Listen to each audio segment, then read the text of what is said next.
So what's up mga ka-riders? Welcome back to my channel, Riders Bong Motovlog. So kung bago ka pa lang sa akin channel, huwag kalimutan subscribe, like, and share. And hit the notification bell para lagi kang updated sa mga bago kong video. So isang mapagpalang araw po sa atin lahat mga ka-riders, mga ka-vloggers po natin dyan. So another day, another quick tutorial po tayo mga ma'am sir. So ituturo ko po sa inyo kung paano ba tanggalin ang background sa iyong photo o iyong larawan. So kung gusto nyo malaman, let's go! So what's up mga ka-riders? Isang mapagpalang umaga po sa ating lahat mga ka-riders. So ituturo ko po sa inyo kung paano ba tanggalin ang background sa iyong photo o iyong larawan. So sa mga kapwa nating content creator, mga vlogger, mga YouTuber, sa mga gumagawa po ng post greeting, mga thumbnail, so maaari nyo pong magamit to mga ma'am sir sa mabilisang paraan po. Sa ibang application kasi may naiiwan po na watermarks tulad ng Piscart, gano'n, mga CapCut. So ang ituturo po sa inyo is mabilisang pagtanggal po ng ating background sa ating photo. So kung ready na kayo, tap lang po natin ang Chrome.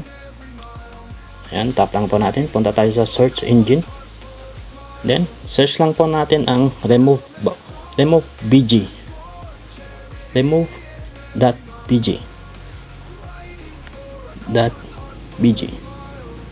Ayan, check lang po natin. So antayin lang po natin ng konti.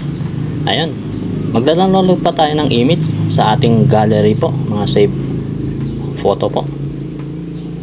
Ayan, may nagawa na po ako dati.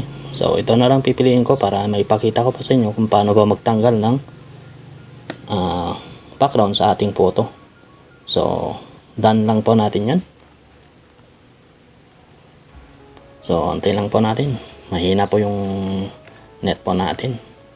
Sa mga Android cellphone, ayan, saka mga Apple, automatic po na napupunta sa gallery po to pag once na na-remove po natin ang ating background sa ating photo po mga ma'am sir. So wait lang natin ng konti mga ma'am sir. So ayun, natanggal na po. So tignan nyo mga ma'am sir, ang linis po tignan yung pagkatanggal po ng background po natin. So kung tapos na po yung natin, i-download po natin, may arrow up, may arrow down dyan sa baba, then pindutin po natin yan, then na-download na po mga ma'am sir.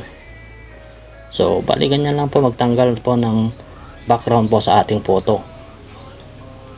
So sana po nagustuhan niyo po aking quick tutorial po mga ma'am sir.